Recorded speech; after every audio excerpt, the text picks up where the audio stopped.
Hey, beautiful people, welcome back to my channel. I guess you can call it a podcast. And today we are here to talk about The Shy, Season 4, Episode 7, Black Messiah. Let me just forewarn you guys right now so that if you want to, you can click off early, and that's okay. But I did not like anything about this episode. I disliked it like crazy, and I feel like Lena is playing with us.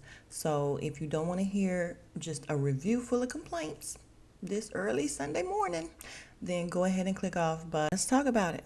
So this episode starts off with Keisha and the baby. And she's holding the baby. She lays him down, tells him that she loves him. It's just so sweet. Like, I was really happy to see it. But then I was like, something bad's about to happen. Like, she's about to wake up. She's dreaming, because I just knew that she was going to have the fight of her life trying to get this baby back. So I felt like that was going to be, excuse me, that was going to be part of the storyline. But she wasn't dreaming. So after that, her mom comes in. Oh, Nina. So Nina comes in being Nina, being negative Nina. That's what we're going to call her. And she's asking how the baby's doing. He's good. He's quiet. Oh, well, that's not going to last long. Good grief, lady. And then she goes into, I'm just thinking about your future. And, Octavia would have given him a good life. And Keisha's like, well, she can get somebody else's baby a good life now. Like, what are you talking about? So then she's like, well, I'm just wondering if you ask yourself the hard questions. What are the hard questions, Nina? Jesus. And she's like, like, what you gonna do when he starts to look like his father? So Keisha turns around and she's like, really, Mom? And she's like, I'm just thinking about you. And I'm like, Nina is trash, you guys. Sorry, she just is. So Keisha goes sit on the bed and she's like, you love me, right? And Nina's like, yeah. And she's like, and you love that little boy, right? And Nina takes a pause, long pregnant pause. And she's like, of course. And I'm like, no, she does not. Ma'am, no, she does not. And Keisha says, well, that's all that matters. So Nina tries to soften up and she rubs her hair and she's like, well, you know what you gonna name him? And Keisha's like, nah, not yet. So Duda pulls up and Trick goes over to the truck and he's like, what you doing here? Just thought I'd show my face. And he's like, nigga, everybody know you still alive. And I just kind of feel like everybody's punking Duda since he got shot and he's walking with a cane. Nobody's respecting him. So they get out, they walk and talk. So as they're walking and talking, Duda sees the signs that they're putting up in the yards or whatever, and he's like, that's a nice touch. So Trick says, yeah, that's all Tracy. And he's like, y'all good? And I'm like, so does everybody know that they sleep together? What's that about? They acting like they're a couple. This is a married man. And he's like, yeah, everybody's good with a gangster when they getting what they want. And he's like, and when they're not? And he's like, then they mad at the mayor. So because he's gangster, he's the gangster mayor. Let's just say that. So he's like, yeah, I just think you need to quit fucking up. That's what Trig told him. And again, punking him. Like, I just don't remember Trig talking to him like that before. And he's like, hold on, you think I'm fucking up? And he's like, I think you being a nigga. And then Duda laughs. And I was like, what's the point? This whole scene and dialogue was pointless. And so it begins the rest of the downfall of the episode. I don't know what direction Lena is going in, but she needs to get it together because this ain't it. So we're at the house where all the girls are being held, and Malcolm, I guess he's the guy that killed the girl. He comes out. They are all standing around him. Duda tells him, I no longer need your services. I need this house cleared by tomorrow. And of course, there's a little shouting match. Shut the fuck up. This is my house, whatever. And he walks out. Duda walks out and tells Trig to do his thing, basically. And Trig is looking off like he don't know what to do. And I'm like, that's because on one hand, they have him being the community savior. And on the other hand, they still want him to act gangster. I don't get it. Problem number 2. Then we cut to Jada in the mirror with sad music going, and she ends up shaving off her hair. And then we're back over at the house, and Trig's girl, his wife, I guess, is with him, and they walk up the stairs to go release the ladies. They, take all the locks off, and all the ladies, I'm sorry, to me, in my opinion, don't look like they were being like held really against their will. But I mean, you just never know the mindset, so I won't judge or anything. But they were all looking like, they were putting on lipstick and putting on lip gloss and everything. Nobody ran to the door like, oh my God, I can escape. So we'll see what happens. So back over at Keisha's house, Nina's in the kitchen getting some fruit and everything together, and Dre comes down and she's like, "What's going on? You got people coming over?" She's like, "Yeah, people coming over to bring the baby stuff, like a baby shower." Nah, she don't want to call it a baby shower. So Dre tries to touch Nina. She jumps as she's having flashbacks or whatever. And Dre starts talking to her like, "Ah, no, you're worried about Jada too. I am too, and it's got us thinking about our mortality, but we gotta live." And I'm like, that ain't what she was thinking about, Dre. That ain't what she was thinking about. So now we're over at Trig's house, and his wife is getting some clothes together for the girls. And Jake comes in, asks for some money. He wants to take Gemma to the dance. So he gives him some money. The wife says, "You don't know how to dance. You don't know how to step." And he's like, "Yeah, because I'm not 42." And he's like, "Anyway, we can't listen to Step in the Name of Love anyway." And I'm like, "No, we cannot. However, that is not the only stepping song that exists. But it's true, those little kids ain't trying to step. So then they try to show them how to step, basically. And I'm like, mm-mm. That is not true Chicago stepping, you guys. Trust me, as someone that's from Chicago, you got to do a little bit more with your feet than the two steps. There's a whole system to it other than just turning, doing a two step and turning. That's not stepping. But it was a nice try. They did a good job of faking it. And I can't appreciate the fact that they trying to put a little authenticity into the shy because that is truly, stepping is truly, as you know, Chicago. So we're back at Negative Nina's house, and Kevin comes down with his headphones on. She has an issue with what he's listening to. Dre is like, "Leave him alone." She's like, What's your problem? Are you all upset because your girl left you for your friend?" And he drops his head, and I'm like, there she is, being trash again, just being straight trash. And Dre's like, "Leave him alone. We said we was gonna give him some more, a little more leeway and freedom." And I'm like, does he not have enough freedom? Kevin comes and goes as he wants to. Kevin drinks. Kevin does any and everything that he wants to do. So maybe freedom is the problem. So she asks him, "Where are you going?" He's like, "I'm going to get a video game." So when he leaves, Dre says, "Babe, I think Kevin is depressed." And I'm like, "You think?" And Nina says, "Tell me something I don't know," and walks away. And I'm like, well, if you know that, then maybe you should start with being nicer, number one. And number two, maybe you should get your kids some help. And isn't that what Dre does? Isn't she some type of counselor or something? So then we have Emmett and Tiffany, I think is her name, coming over to bring some of their son's old stuff for Keisha and the baby. And let's talk about Emmett for a second, you guys. And I'm probably the last to know this, but he's a singer in real life. Jacob Lattimore. And I only remember his name because my baby was smaller. She was a teen, and I remember some songs would be on the radio, and I would always ask her, "Who is this singing?" And she would say, "Jacob Lattimore." And I'd be like, same joke every time. It was like a mom joke. I'd be like, "Oh, is that Kenny Lattimore's son?" And she'd be like, because she, number one, doesn't even know who Kenny Lattimore is. So come to find out, he is the actual singer, and Kenny Lattimore is his cousin. So it's not his father, but it is his cousin. And then the Cherish Girls actually wrote a song for him. That's how I kind of came across him because I was running down a rabbit hole about them and came across him and was like, "Oh, that's Emmett." And then come to find out, no, it's not Emmett. It's Jacob Lattimore, the singer. Okay, so back to the shy. So they come, they ask Keisha, what she named the baby. She doesn't have a name yet. So Keisha and Tiffany go upstairs, and Emmett's downstairs with Nina and her blazer. And he's asking Nina what's in that cup. Like, I know that ain't just orange juice. You can tell by the way she's drinking it. And she's like, "No, I can make you one." And he's like, "Yeah, please do." So he's talking to her about I can see all in your face that you got secrets. And I'm like, when did Emmett become so, okay, never mind. Like, if that's where we're going, where Emmett is super wise now, or maybe we just never spent enough time with Emmett to know that he was wise. I don't know. But he told her that whatever's on her mind, she needs to get it off. You need to tell the truth. So Papa's at the diner doing a collage for Maisha, and Jake comes, and I'm like, "A collage with all these pictures and glue sticks and all that, ain't that like a home project? Why are you doing that at the diner?" But okay. So Jake comes in, and they talk about, the spring fling, and Papa's like, "Listen, I'm all for following your heart, but y'all ain't have to do Kev like that." And Jake is like, "It ain't my fault that he's corny." Jake says, "Well, I'm following my heart." And he's like, "Just make sure she don't break it." Jake is looking off into space like he never thought about being heartbroken. So Kevin's standing in this long line waiting for this game that apparently they are all out of. So the manager or owner comes out, says, "We don't have any more. We won't have any more until next week."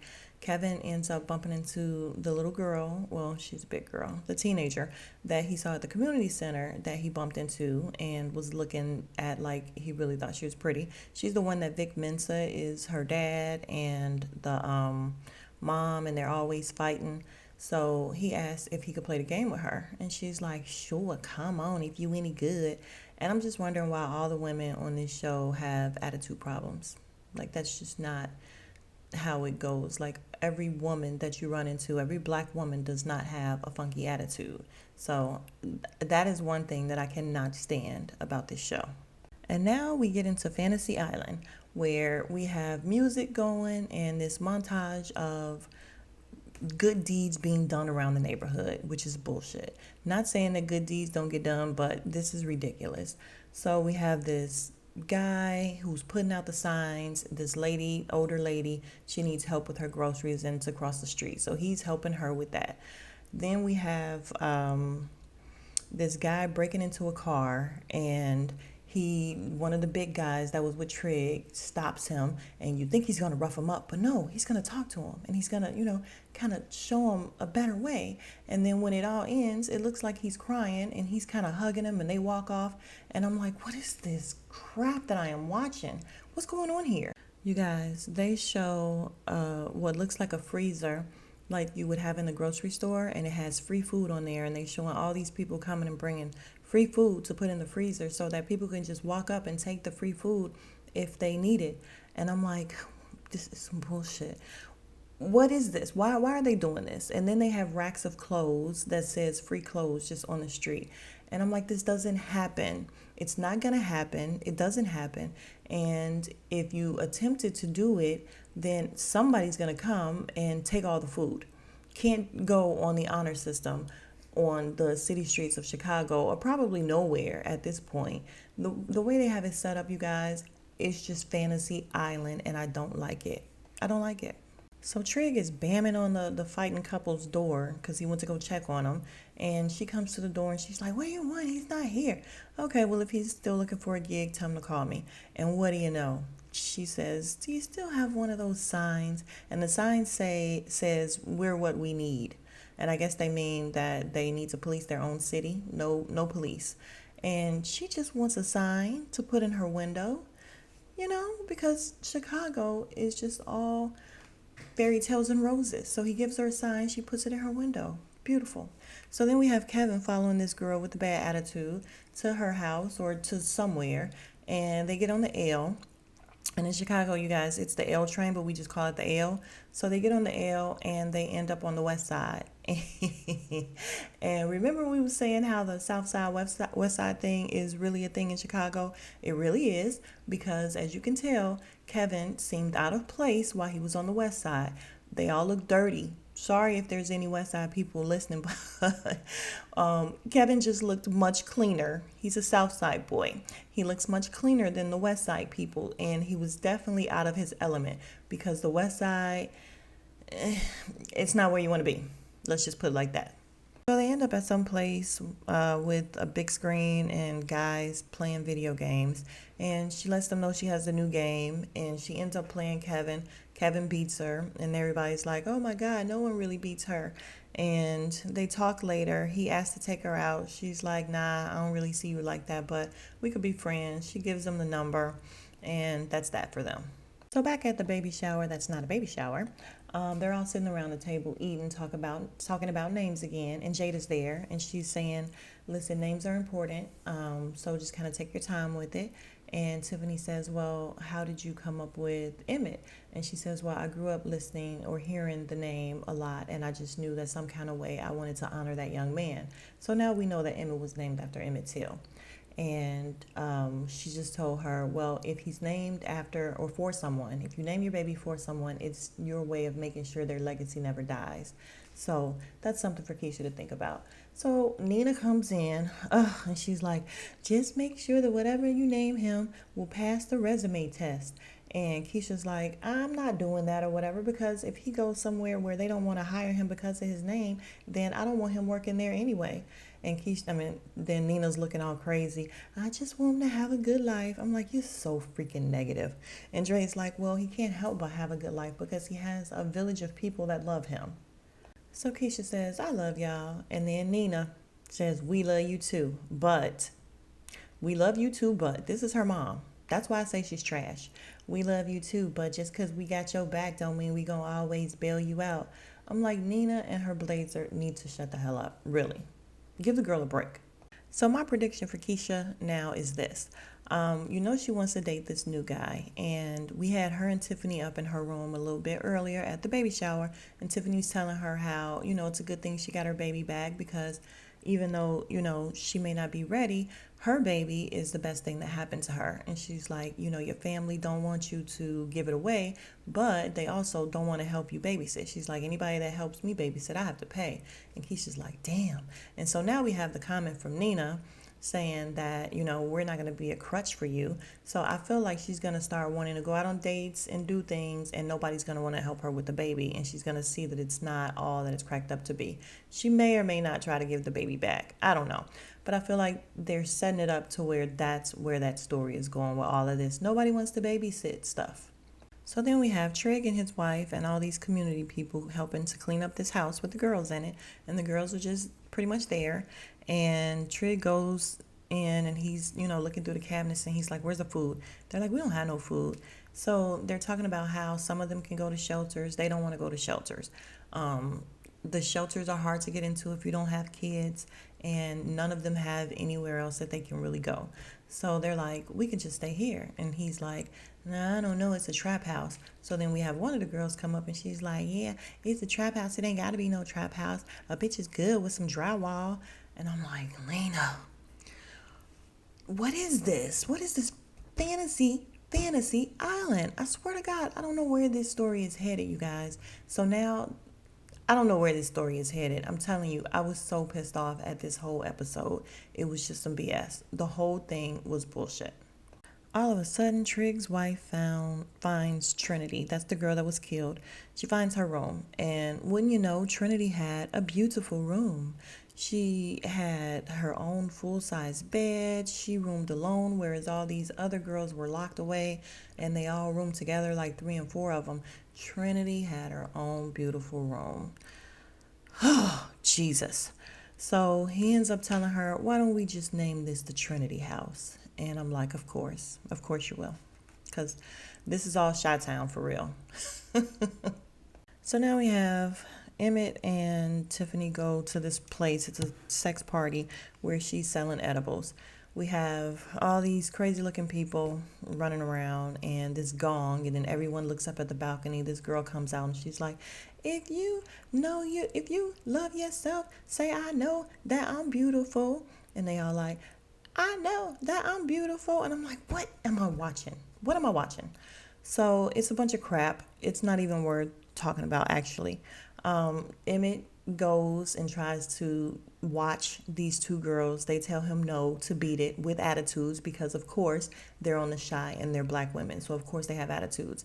And I'm like, if you are at a sex party, which really does exist, I heard about it, I don't think it goes like this, but there are sex parties where they have these little rooms and everybody's doing it with everybody. I heard firsthand from someone who's been to one, but I'm going to doubt that they're going to say no with such attitudes. Like, what you mad at him for? Come on. So that's not worth talking about.